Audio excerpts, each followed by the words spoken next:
당회장님의 설교 요한계시록 강의 38번째 말씀을 들으시겠습니다. Nous allons suivre le message du pasteur principal intitulé Enseignement sur l'Apocalypse, la 38e session. Chers frères et sœurs en Christ et membres des églises, branches et des sanctuaires locaux, tous les membres qui participent à ces cultes sur Internet et les téléspectateurs de GCN. Le chapitre 6 parle de la progression de la grande tribulation de 7 ans après que les enfants de Dieu ont été enlevés dans les airs. L'apôtre Jean a vu dans sa vision un livre scellé de 7 sceaux.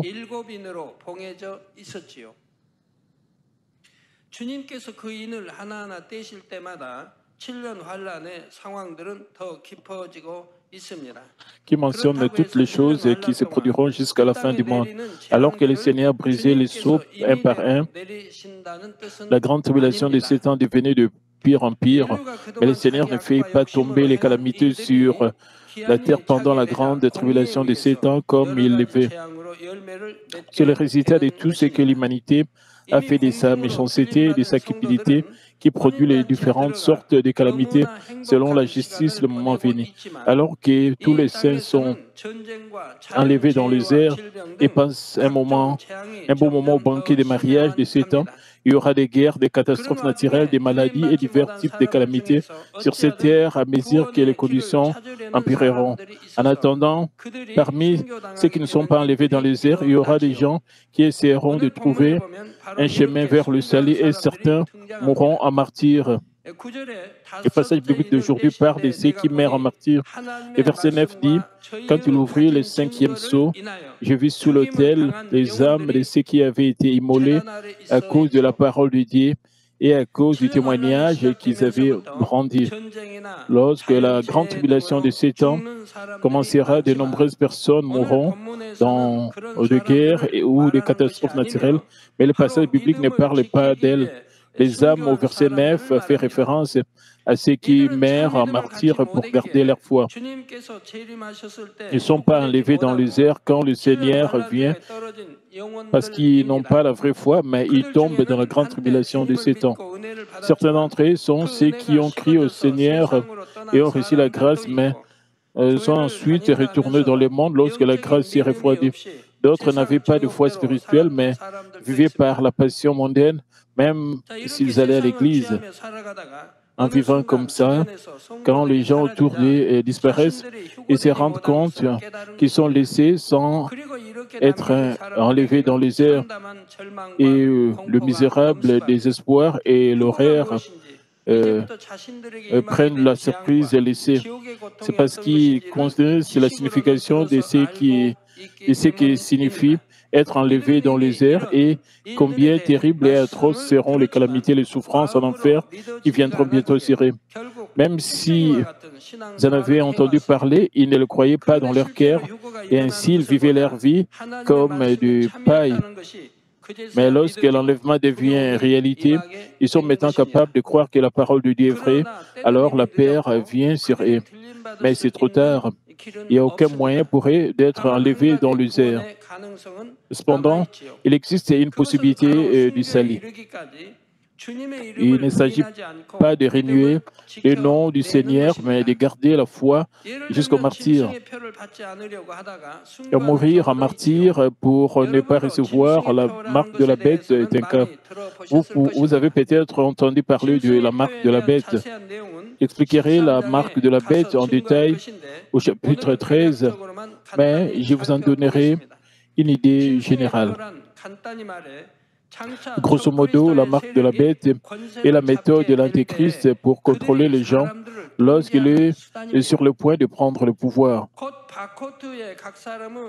Il stockera les informations de chaque individu dans un code barre et implantera les codes dans une partie du corps de la personne afin que les ordinateurs puissent observer où la personne va et ce qu'elle fait.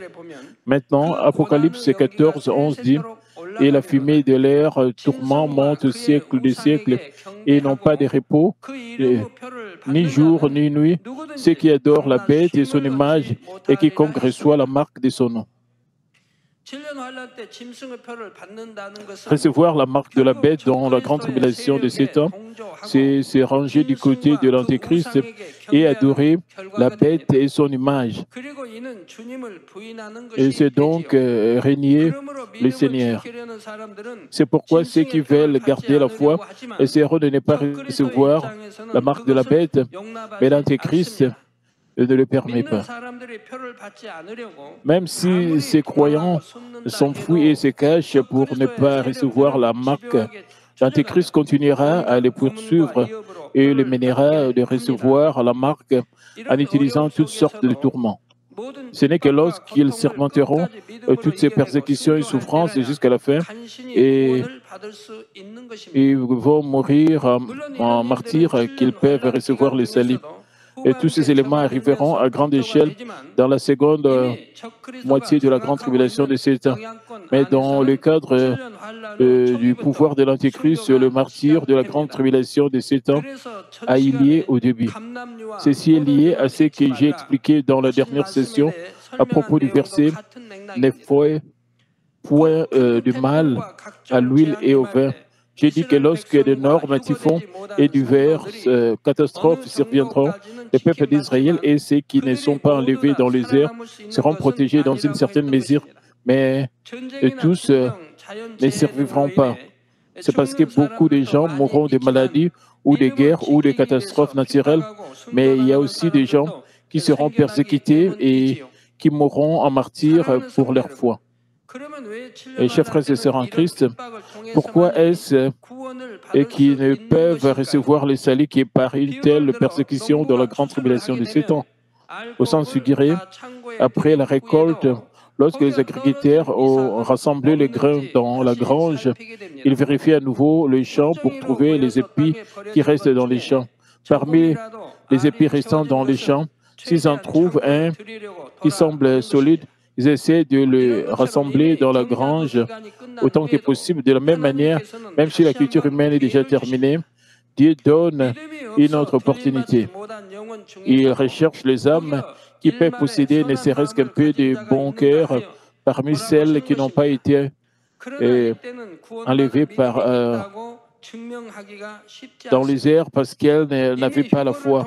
Le problème est qu'il n'est pas facile de prouver qu'ils ont une foi suffisante pour recevoir le salut. À travers l'enlèvement, le fait que la parole de Dieu et la vérité est déjà clairement vue. Bien sûr, il y a des gens qui s'opposent à Dieu à cause de la méchanceté de leur cœur, même s'ils ont été témoins de l'enlèvement. Mais encore, ceux qui ont un brin de conscience arrivent à craindre Dieu.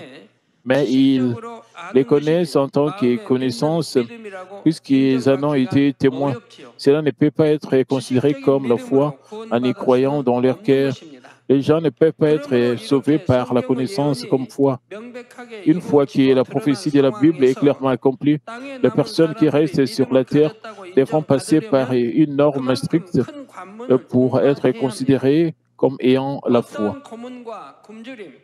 Ils doivent prouver qu'ils ont la vraie foi en surmontant toutes sortes de tourments, de famines et de persécutions sévères. En attendant, l'ennemi diable et Satan dirigeront l'Antéchrist afin d'amener une seule âme de plus à la destruction. Ils donneront une douleur si extrême que personne ne peut endurer et qui amènera les gens à renier le Seigneur. Si les gens ne renient pas le Seigneur, ils tourmenteront même leurs petits-enfants devant leurs yeux. Ils feront toutes sortes de choses indescriptiblement brutales. De plus, le Saint-Esprit a déjà disparu. Il n'y a pas de plénitude du Saint-Esprit. Il n'y a aucune consolation de la part du Saint-Esprit. Les gens ne peuvent pas mourir en martyr par la grâce de Dieu. Ils doivent endurer toutes ces souffrances par leur propre volonté et effort jusqu'à leur mort. C'est tellement difficile de recevoir les saluts.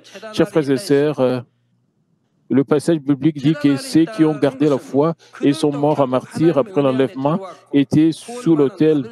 Être sous l'autel signifie qu'ils sont finalement entrés dans la grâce de Dieu et qu'ils ont reçu le salut. Mais ils ont à peine reçu le salut en mourant en martyrs par leur volonté, puisqu'ils n'ont pas reçu l'aide du Saint-Esprit, ils n'ont pas compris la vérité et ils n'ont pas circoncis leur cœur et changé. Et cela se voit clairement au verset 10. Il est dit, et crièrent d'une voix forte en disant, jusqu'à quand, Maître saint et véritable, tardes-tu à juger et à tirer vengeance de notre sang sur les habitants de la terre? C'est une scène de ceux qui sont morts alors que le martyr font appel à Dieu pour leur sang. Ceux qui disent ceci puisqu'ils ont souffert, ils ont beaucoup souffert de nombreuses persécutions et afflictions jusqu'à ce qu'ils meurent en martyr aux mains des méchants. Ils demandent à Dieu de bien vouloir juger et venger leur sang sur ce méchant. Bien sûr, ceux qui disent n'est pas faux selon la justice, mais ceux qui ont persécuté les saints et planté le mal seront sûrement jugés selon ce qu'ils ont fait. Parce que ceux qui sont morts en martyr connaissent cette justice, ils peuvent prier pour venger leur sang. Cependant, même si c'est la justice, parce que vous connaissez la vérité, vous pouvez réaliser que leur prière est loin du cœur de Dieu. Et que dit la Bible? Le Seigneur dit dans Matthieu 5,44, « Mais moi, je vous dis, aimez vos ennemis et priez pour ceux qui vous maltraitent et qui vous persécutent. » Tout comme le Seigneur l'a dit, Jésus n'a pas haï ni maudit ceux qui lui ont planté des clous, l'ont crucifié. Il a plutôt eu pitié de ceux qui ne se rendaient pas compte de leurs péchés et il a prié Dieu de leur pardonner. Et qu'en est-il du diacre Étienne à l'époque de l'Église primitive? Même si le diacre Étienne a manifesté la grande puissance de Dieu et n'a dit que la vérité, les méchants l'ont détesté et l'ont lapidé à mort. Mais même au moment où il était lapidé à mort, Étienne tomba à genoux et cria d'une voix forte, comme mentionné dans Actes 7, 60, « Seigneur, ne leur impute pas ce péché. » De même, ceux qui sont sanctifiés et ressemblent à Dieu ne prient pas pour venger leur mort, peu importe à quel point ils sont morts en martyr. Même s'ils n'étaient pas devenus complètement sanctifiés, s'ils avaient circoncis leur cœur, ne serait-ce qu'un peu, lorsqu'ils ôteraient leur chair et se tiendraient devant le Seigneur, ils ne haïraient ni rechercheraient à venger leur mort. Ils ressentent plutôt du regret devant le Seigneur. Ils sont tellement désolés parce qu'ils n'ont pas rejeté toute forme de mal tout en vivant une vie de croyants, même s'ils sont sauvés par la grande grâce de la croix. Mais ceux qui sont morts martyrs et ont reçu le salut de glanage sont complètement différents. Au lieu de pardonner et d'avoir pitié de ces méchants, ils plaident pour la vengeance de leur sang sur le méchant. Nous pouvons voir que le niveau de bonté de ceux qui sont morts en martyr est complètement différent de ceux qui ont été enlevés dans les airs avant eux. Puisqu'ils sont morts martyrs de leur libre arbitre, même dans une situation extrême, ils pouvaient à peine entrer dans les limites du salut. Même si leur foi a été reconnue et qu'ils ont été sauvés, rien qu'en écoutant les paroles de leurs lèvres, nous pouvons voir qu'ils appartiennent à un niveau différent de celui de ceux qui ont vécu une vie de bonne foi et ont été enlevés dans les airs. C'est pourquoi ils ne peuvent pas entrer dans le banquet des mariages de Satan, même après être morts en martyr, et ne peuvent pas régner avec le Seigneur pendant 1000 ans.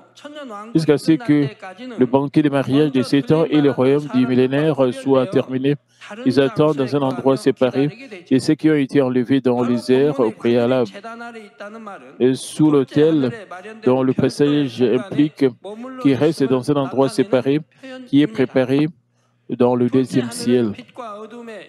Le deuxième ciel est divisé en deux. Une zone de lumière qui appartient à Dieu, une zone de ténèbres où habite le mauvais esprit.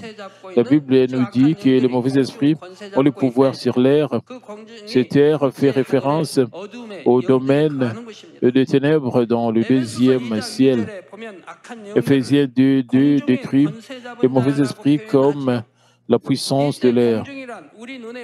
L'air, ici, ne fait pas référence au ciel que nous voyons avec nos yeux charnels, mais au deuxième ciel, qui est un espace spirituel. Dans le deuxième ciel, le domaine des lumières qui appartient à Dieu est Éden. À l'intérieur d'Éden, Dieu a placé une partie d'Éden et a créé un jardin. Ensuite, Dieu a formé le premier homme, Adam, et il a créé Ève. Et ils y ont tous deux vécu. Et ce jardin est le jardin d'Éden. Et l'endroit où nous aurons le banquet de mariage de 7 ans avec le Seigneur, notre époux, est aussi dans le domaine des lumières, dans le deuxième ciel. 1 Thessaloniciens 4, 17 dit, « Ensuite, nous les vivants qui serons restés, nous serons tous ensemble enlevés avec eux sur des nuées, à la rencontre du Seigneur dans les airs. Ainsi, nous serons toujours avec le Seigneur. » Dans le deuxième ciel, il y a un espace où le mauvais esprit reste. Il y a le jardin d'Éden. Il y a un endroit où le banquet de mariage de 7 ans aura lieu.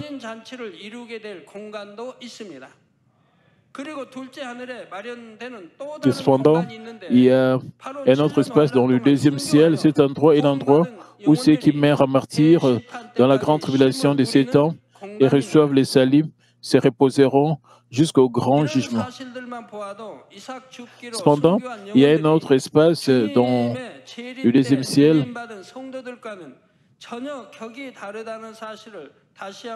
Nous pouvons voir ceux qui sont morts en martyr sont complètement différents de ceux qui ont été enlevés au ciel avant. Même s'ils surmontent ces grands-pères et souffrances et mères en martyr, ils sont au moins dans le royaume des cieux par rapport à ceux qui sont enlevés dans les airs lors de l'enlèvement. C'est pourquoi ils vivront dans un endroit séparé, à la périphérie du paradis, même lorsqu'ils vont au ciel.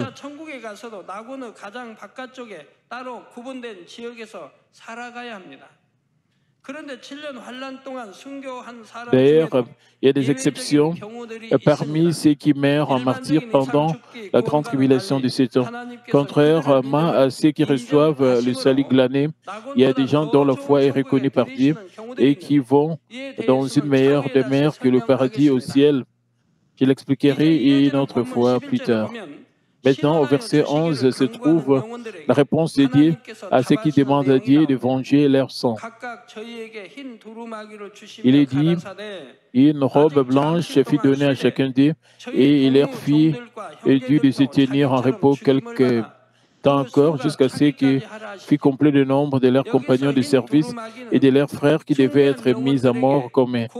Ici, une robe blanche est un gage de salut qui est donné aux âmes qui meurent en martyr. Mais la valeur de cette robe est aussi complètement différente de la robe des fin lin que portent au banquet de mariage ceux qui sont enlevés dans les airs à l'avance.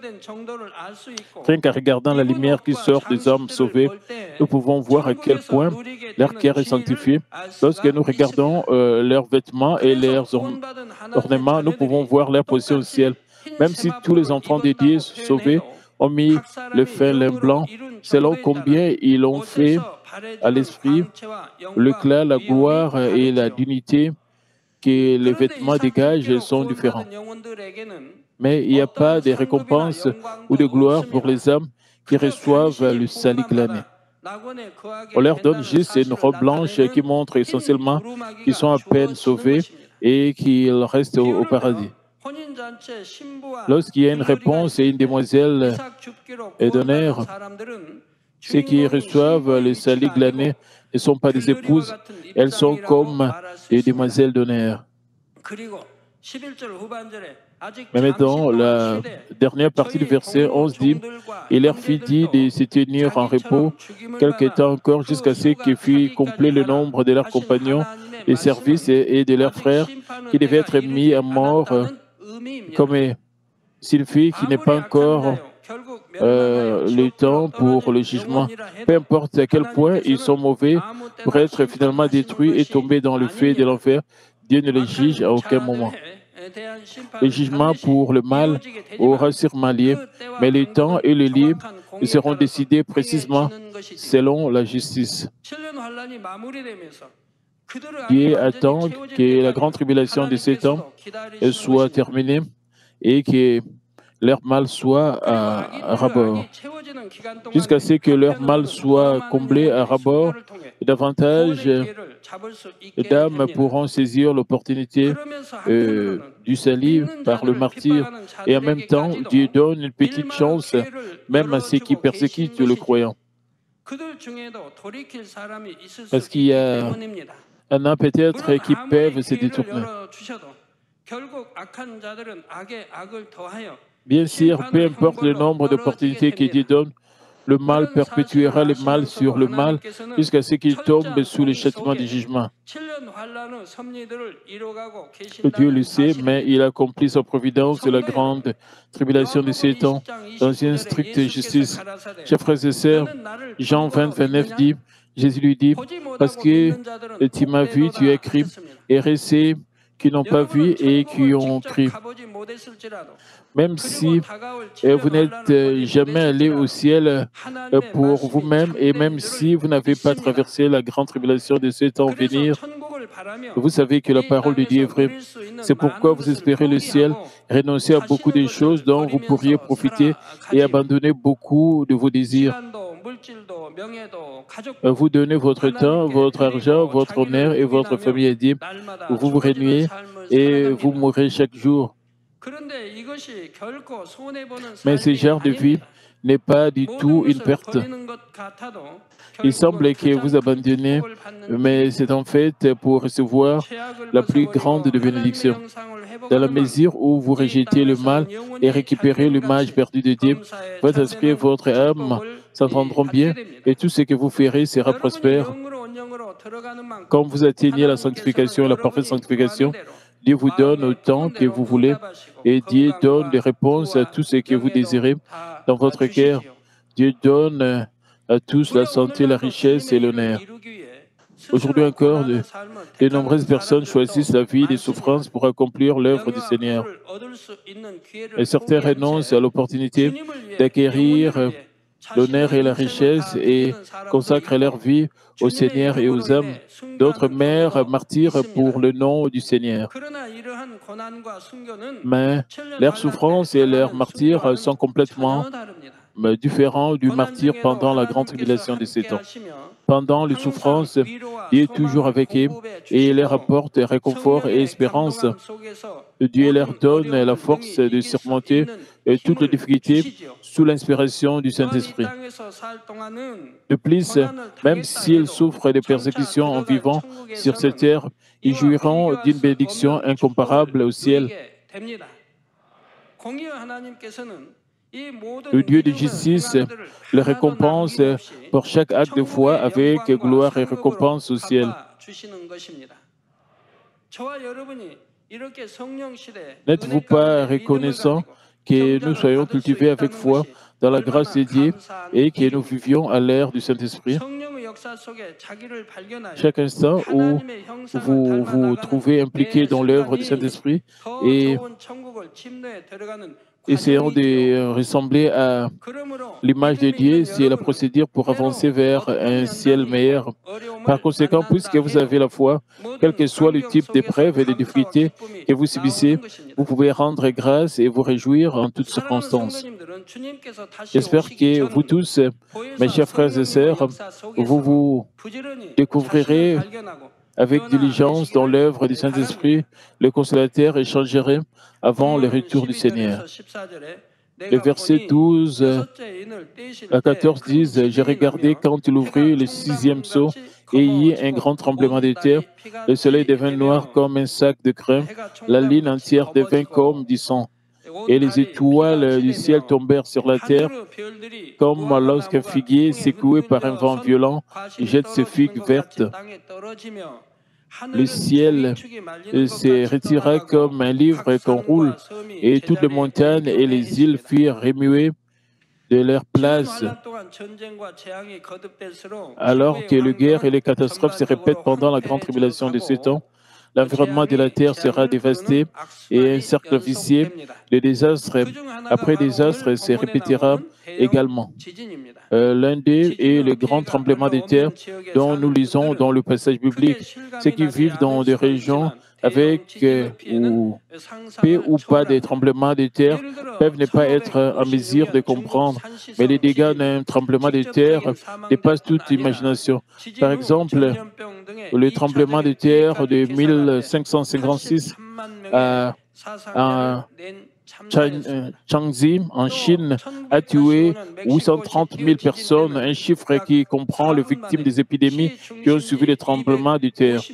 Le tremblement de terre de 1985 à Mexico a détruit environ 250 bâtiments du centre-ville en seulement 4 minutes et a fait environ 20 000 morts ou blessés. Une fois qu'un tremblement de terre comme celui-ci frappe une métropole prospère et instantanément dévastée et laissée en ruine, remplie de cris et de gémissements. De tels tremblements de terre meurtriers ont eu lieu dans le passé, mais le grand tremblement de terre dont nous avons entendu parler est bien plus important en magnitude et en impact. Ce tremblement de terre est si terrifiant qu'il affecte non seulement les zones où les tremblements de terre sont fréquents, mais aussi ceux où ils ne sont pas aussi fréquents. Un tremblement de terre fait lui-même un grand nombre de victimes, mais il y a aussi d'autres pertes. Les incendies éclatent simultanément dans de nombreux endroits et le nombre de morts et de blessés monte en flèche. Un tremblement de terre détruit les digues et provoque des inondations. Et le raz des marées entraîné par un tremblement de terre dans l'océan cause de graves dommages, en particulier dans les zones côtières. Ce raz des marées provoqué par un tremblement de terre est aussi appelé tsunami. Les tsunamis causent des dégâts inimaginables aux villes ou aux ports le long des côtes. Ne laissant pas le temps aux gens de s'échapper, il apporte une série de vagues aussi énormes qu'une maison et engloutit les bâtiments et les gens. Le tremblement de terre de 2004 dans l'océan Indien a déclenché une série de tsunamis dévastateurs près de Sumatra en Indonésie et a tué plus de 400 000 personnes. Lorsqu'un tremblement de terre frappe, des éruptions volcaniques à grande échelle auront également lieu à cause du déplacement du sol. Une calamité de grands tremblements de terre et de volcans, comme si le monde entier était ébranlé, aura lieu. En cas de grand tremblement de terre et d'éruption volcanique, un terrain change aussi beaucoup. Une montagne existante peut disparaître et de nouveaux lacs ou îles peuvent se former. Le sol peut s'enfoncer ou s'élever. Beaucoup de choses au-dessus ou au-dessous du sol se mêlent et s'enfuient où on ne connaîtra pas le paysage changé. Le verset 14 observe à ce sujet. Toutes les montagnes, les îles furent remuées de leur place. Le verset 12 mentionne un sac de crème. Ce sac fait référence à un tissu tissé avec de la fourrure noire. Que le soleil devint noir comme un sac de crème, la ligne entière devint comme du sang. Fait référence à une situation dans laquelle l'atmosphère est devenue gravement polluée. Pour la plupart, la ligne laisse échapper une couleur blanche ou blanc bleuté, mais en cas d'incendie de forêt, de grandes éruptions volcaniques ou de pollution grave de l'atmosphère, la ligne laisse échapper une teinte rougeâtre. En même temps, les gens ne peuvent pas voir correctement la lumière du soleil bloquée par de particules. Vous l'avez peut-être vu vous-même ou en avez entendu parler. Comme la pollution de l'air devient un problème de plus en plus grave, ces phénomènes se produisent plus fréquemment. Pendant la grande tribulation de 7 ans, les incendies éclatent partout à la suite des guerres où des tremblements de terre et des éruptions volcaniques explosives génèrent de grandes cendres. Le monde entier sera englouti par les flammes et le ciel sera couvert de cendres et de matériaux pollués. En conséquence, l'atmosphère deviendra gravement polluée, le soleil paraîtra noir et la lune deviendra comme du sang. De tels événements ont eu lieu dans le passé. Je voudrais vous présenter le dégât de l'éruption volcanique des Krakatoa, considéré comme l'événement volcanique le plus important et le plus destructeur de l'histoire. Une série d'éruptions volcaniques explosées sur l'île Krakatoa en Indonésie en 1883 équivalait à 2000 mégatonnes de TNT, c'est-à-dire les trinitotoluènes. À l'origine, l'île avait une superficie de 47 km², environ 29 000 carrés, mais l'éruption a détruit les deux îles de l'île Krakatoa. Et sous l'île, l'éruption a laissé un énorme trou de 300 mètres de profondeur et de 10 km de large dans la mer de verre dont des bâtiments situés dans un rayon de 150 km autour de l'épicentre ont été brisés, tandis que tous les villages et navires situés dans un rayon de 500 km ont été touchés par le feu venant du ciel. Des roches incandescentes et une pluie de cendres chaudes sont tombées du ciel jusqu'à ce que le ciel devienne sombre. L'obscurité a duré 48 heures et pendant ce temps, les gens ne savaient pas si c'était le jour ou la nuit. À cause des cendres dans l'atmosphère, le ciel était rouge comme s'il était en feu à l'aube et au coucher du soleil pendant 2 ans.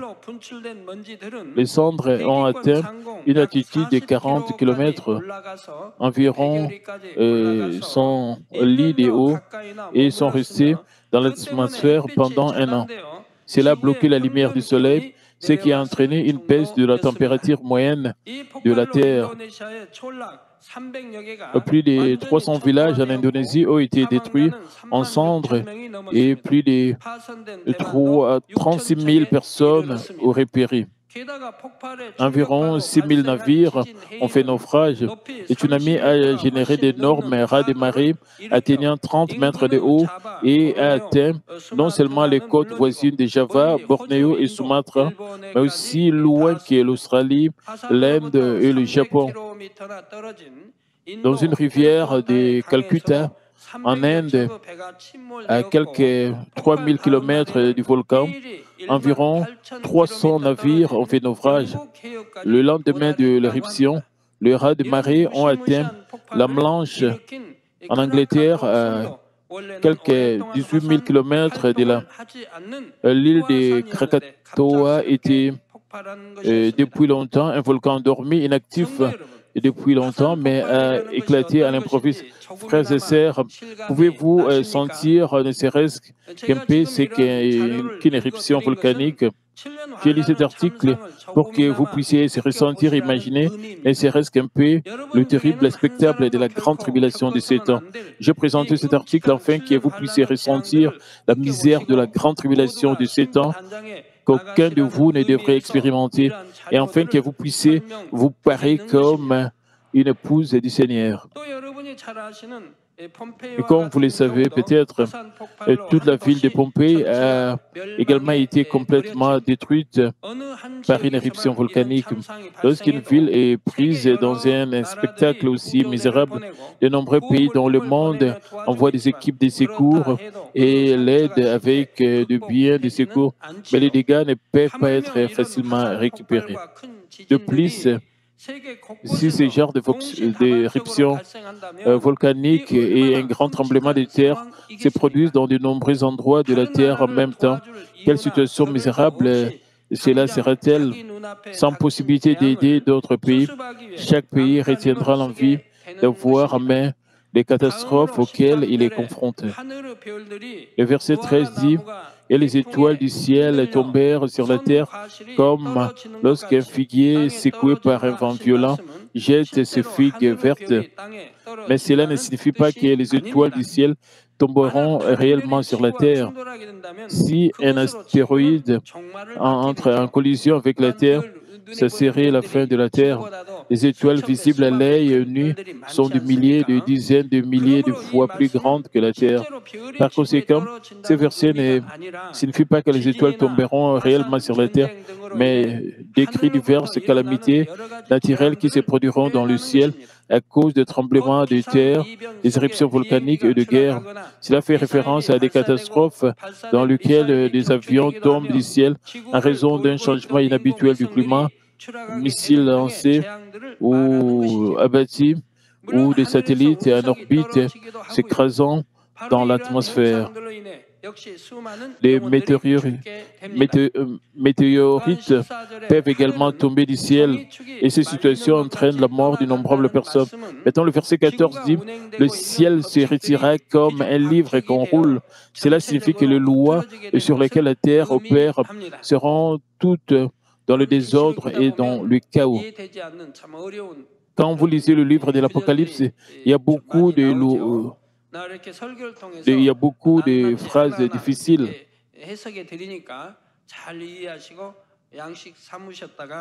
Cependant, je les explique une par une à travers des sermons comme celui-ci. J'espère que vous les comprenez bien et que vous allez lire le livre d'Apocalypse facilement et en douceur. Il y a 4 saisons sur la Terre et chaque pays et région de la planète a ses propres caractéristiques climatiques. L'été vient après le printemps, suivi de l'automne et de l'hiver. Chaque région de la Terre a une gamme spécifique de température moyenne en été et en hiver. Et selon les lois de la nature, quelques mois d'une saison de pluie suivent quelques mois d'une saison sèche. Chaque zone a des précipitations annuelles différentes fleurs fleurissent à différentes saisons et différents oiseaux migrent vers différentes régions à différentes saisons. Cependant, le grand tremblement de terre incessant, les éruptions volcaniques, les guerres pendant la grande tribulation de 7 ans jettent les lois de la nature dans les chaos. Le climat change tellement qu'il n'y a pas de distinction entre les saisons puisqu'il n'est pas fait puisqu'il ne fait pas chaud quand il est censé l'être et qu'il ne fait pas froid quand il est censé être froid, de nombreuses choses inhabituelles se produisent dans tous les... De fortes pluies provoquent des inondations fréquentes, même lorsque la pluie n'est pas prévue, et les terres s'assèchent et deviennent des déserts en raison du manque de pluie et de beaux et riches paysages de la nature sont détruits et la récolte de divers céréales, fruits et poissons diminue considérablement. À mesure que la température de la mer augmente, des événements inexplicables se produisent dans l'écosystème marin. Les inondations, le raz des marées et la sécheresse se produisent sans avertissement. Étant donné que tout change tellement qu'il est difficile de reconnaître l'aspect originel de la Terre, le passage dit que le ciel se retirait comme un livre qu'on roule. Lorsque les lois de la nature sont en désordre, les résultats invitent non seulement les catastrophes naturelles, mais aussi diverses maladies à sévir. Dans les régions où de nombreuses personnes sont tuées à la suite des guerres ou des catastrophes naturelles, les épidémies peuvent rapidement se propager. Et de nouvelles maladies formées par la pollution de l'environnement feront également des ravages. Vous pensez peut-être, l'homme pourra-t-il survivre dans un environnement naturel aussi détruit et ravagé? Bien sûr, il ne sera pas facile de continuer à vivre dans un tel environnement et de nombreuses personnes mourront, néanmoins, la vie continuera. C'est possible parce que toutes les calamités ne sont autorisées que dans la limite que Dieu a autorisée. Par exemple, même en cas de tremblement de terre suffisamment important pour ébranler les fondations de la terre, certaines zones subiront relativement moins de dégâts.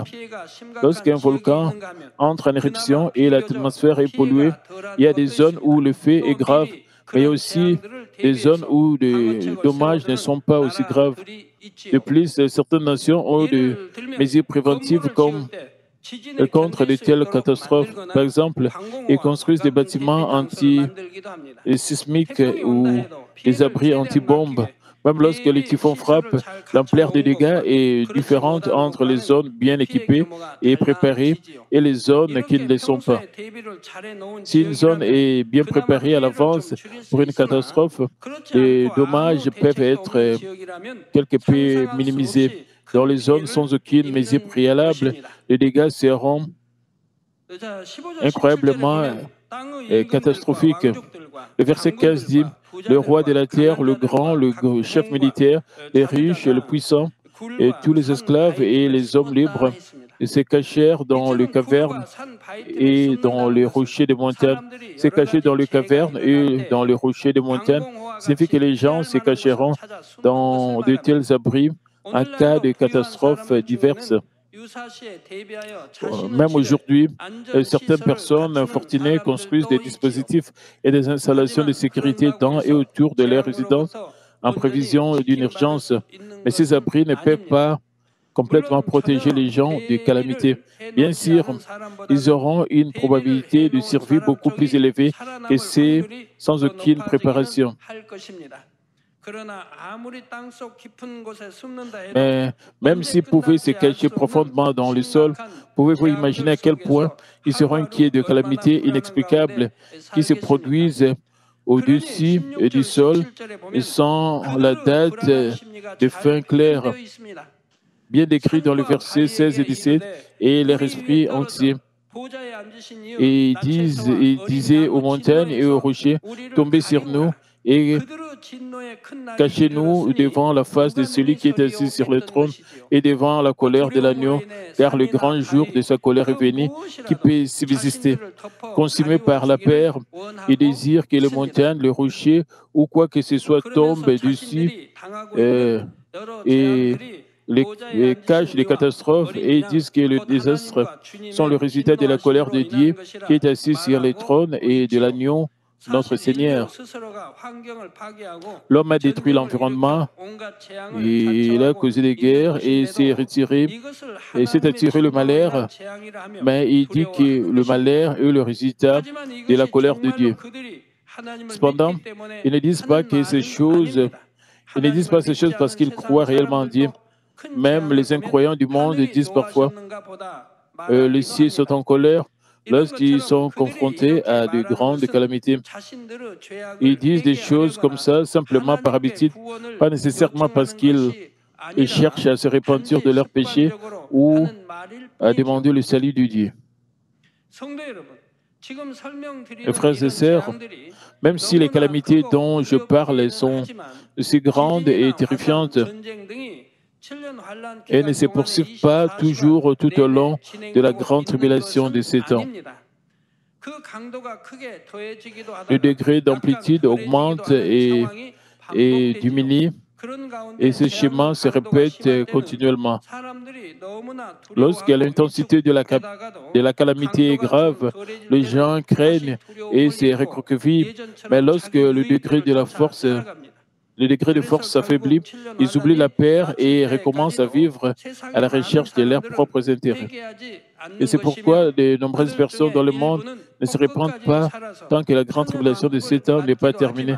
Certains peuvent survivre et faire face au royaume du nouveau millénaire, mais beaucoup de gens seront morts pendant la grande tribulation de 7 ans. Avant que ces désastres ne surviennent, nous devons tous être enlevés dans les airs et participer au banquet des noces avec le Seigneur, notre époux. Vous devez partager l'Évangile avec vos proches, vos bien-aimés et d'autres connaissances, afin qu'eux aussi puissent être là avec vous ensemble. Vous devez répandre l'Évangile aux âmes qui ne connaissent pas encore le Seigneur dans le monde. Si votre famille dort dans une maison en feu, vous n'aurez jamais la place de penser ceci ou cela. Vous allez crier et même casser la porte pour réveiller la famille endormie, n'est-ce pas? Pour cette raison, par tous les moyens à votre disposition, vous devez réveiller les âmes qui dans leur sommet spirituel, peuvent faire face à une si misérable calamité. Que chacun de vous puisse terminer de séparer comme époux des aînés pour que puissiez participer au banquet de ces temps avec les âmes que vous avez évangélisées quand le Seigneur reviendrait pour nous prendre. Au nom de notre Seigneur Jésus-Christ, j'ai ainsi prié. Amen. Prions tous concernant ces messages. Père éternel, merci encore pour ce message combien important. Permets que nous puissions nous parer comme de belles épouses du Seigneur pour que nous soyons enlevés lors de l'enlèvement. Nous ne voulons pas rester pendant la grande tribulation de ces temps qui est une mauvaise période, une période misérable. Nous ne voulons pas rester. Nous voulons être enlevés, Père. Permets que nous puissions évangéliser même les gens autour de nous, nos bien-aimés, nos proches, et les connaissances, tous ceux que nous allons rencontrer pour que nous puissions élargir le royaume des cieux et pour que nous puissions amener beaucoup de gens au ciel, Père. Permets que nous puissions vraiment vivre dans la vérité, dans la lumière, que nous puissions nous débarrasser de tout ce qui est péché, de tout ce qui est mal, pour que nous soyons enlevés. Nous ne voulons pas rater l'enlèvement, parce que la grande tribulation de ces temps est vraiment un moment très dangereux, un moment très compliqué. Père, aide-nous au nom de Seigneur Jésus-Christ, j'ai ainsi prié. Amen. Nous allons recevoir la prière de malade du pasteur principal. S'il vous plaît, posez vos mains sur votre partie malade. Et si vous n'êtes pas malade, posez votre main sur votre poitrine pour le désir de votre cœur et recevez cette prière avec foi. Alléluia, Dieu Tout-Puissant, Dieu d'amour, s'il te plaît, pose ta main sur tout le croyant qui reçoit cette prière maintenant. Montre très œuvre transcendant le temps et l'espace sur tout ce qui reçoit cette prière, sur du ciel et sur Internet via satellite, dans les églises, branches, sanctuaires locaux, sur tous les enfants de Dieu partout à travers le monde. Donne-leur la foi de croire, chasse tout ce qui est pensée négative et doute, et chasse tout ce qui était ces épreuves. Depuis jusqu'à la tête, le parti interne de jointure, le tissu, le cellule, le parti malade, consimblé avec le feu du Saint-Esprit et avec la lumière originelle. Au nom de Jésus-Christ, j'ordonne à l'ennemi diable et Satan et toutes sortes de maladies, germes, virus, infirmités, quittez-les, que la lumière brille.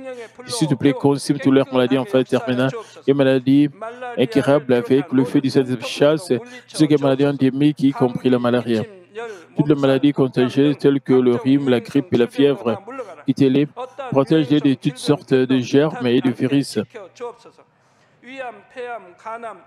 Guéris-les tout ce qui est cancer d'estomac, des poumons, des seins, d'intestin, sida, leucémie, apoplexie cérébrale, hypertension, hypotension, le diabète, problèmes de thyroïde, problèmes de cœur, de poumons, maladies de femmes, toutes sortes d'inflammations, quittez-les. Et guéris-les tout ce qui est polio, AVC, arthrite, hernie discale, douleurs dorsales, maux de tête, nephralgie, toutes sortes de douleurs puissent disparaître. Épilepsie, autisme, dépression, névrose, autres maladies mentales, quittez-les. Toutes sortes de paralysies, et soient guéris, que les paralytiques se lèvent et marchent, que leurs yeux puissent bien voir, que les oreilles puissent bien entendre. Et permet que les aveugles voient, que les muets parlent, que les sourds entendent. Et guéris les tout effets secondaires de toutes sortes d'accidents, et guéris leurs os fracturés. Et restaure tout ce qui est brûlé, et permet que la sensation des chaleurs puisse disparaître, et permet qu'il n'y ait pas de cicatrices qui restent, et soyez purifiés de toutes sortes de dépendances à la drogue, à l'empoisonnement et aux mauvaises substances, que le tissu mort, les cellules mortes soient régénérées et ramènent les morts à la vie. Et donne à tes enfants la bénédiction de la conception, et recevez la bénédiction de la conception. Au nom de Jésus-Christ, j'ordonne à l'ennemi diable et Satan, le principauté de la puissance de l'air, les mauvaises forces dans le lieu céleste, et leurs serviteurs, quittez-les. Quittez-les, esprit impur, esprit de division, et esprit de séparation, toute force de ténèbres, quittez-les. Tout ce qui est chaîne de messager soit brisé. Ténèbres, quittez-les. Que la lumière brille. Père Dieu, donne à tes enfants la force de se crier dans la prière et la puissance de rejeter le péché et de venir sanctifier. Comme leurs âmes prospèrent, permet que tout marche très bien avec eux et permet que leur famille soit évangélisée. Protège-les de toutes sortes d'accidents et de désastres tout au long de cette semaine Bénis-les pour qu'ils puissent mener une vie prospère sans aucun problème. Avec le feu ardent du Saint-Esprit, la princesse et les âges, et avec tes yeux enflammés, protège tous leurs enfants, leurs familles, leurs lieux de travail et leurs affaires. Donne aux étudiants la sagesse et l'intelligence, donne-leur la ferveur et la passion d'étudier sérieusement. Et s'il te plaît, garde leurs pensées des choses mondaines et permets qu'ils puissent t'aimer avec plus de ferveur. Que tes enfants mangent ou boivent, ou dans tout ce qu'ils feront, et permets qu'ils puissent le faire pour te glorifier, et Père Dieu. Qu'ils soient capables de témoigner au sujet du Dieu vivant en disant « J'ai rencontré et expérimenté Dieu, j'ai reçu ses réponses et ses bénédictions. » Père Dieu, merci. Sois glorifié toi seul. Au nom de notre Seigneur Jésus-Christ, j'ai ainsi prié. Amen.